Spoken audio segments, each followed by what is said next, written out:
Listen to a lecture in a biology class. In biology, circadian rhythms refer to internal processes that follow an approximately 24-hour cycle. These rhythms influence a wide range of physiological functions, including sleep patterns, hormone release, and body temperature. Although they are often associated with the daily cycle of light and darkness, circadian rhythms are generated internally rather than directly caused by environmental cues.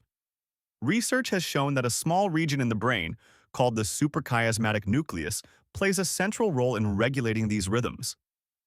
Even in constant darkness, individuals tend to maintain regular sleep-wake cycles for several days, suggesting the presence of an internal biological clock. However, external signals such as light can adjust or reset this clock through a process known as entrainment.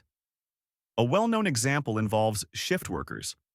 People who work overnight often experience difficulty sleeping during the day and may suffer from reduced alertness at work.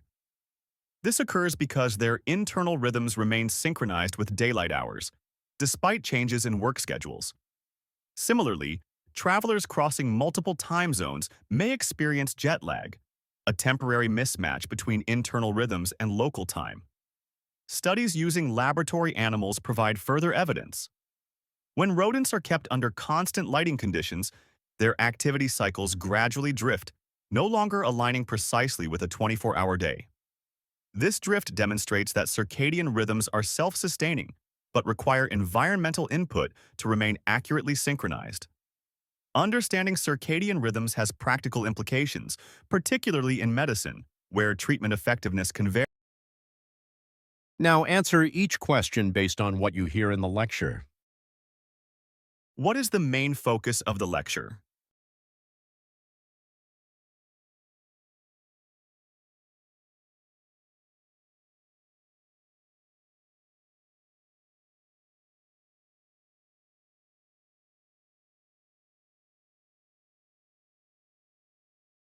According to the speaker, what role does the suprachiasmatic nucleus play?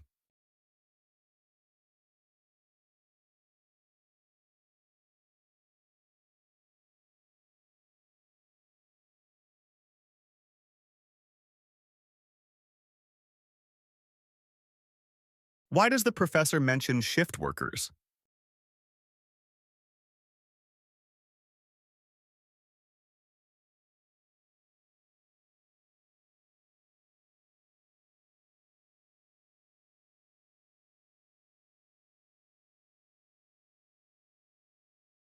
What can be inferred from the rodent studies described in the lecture?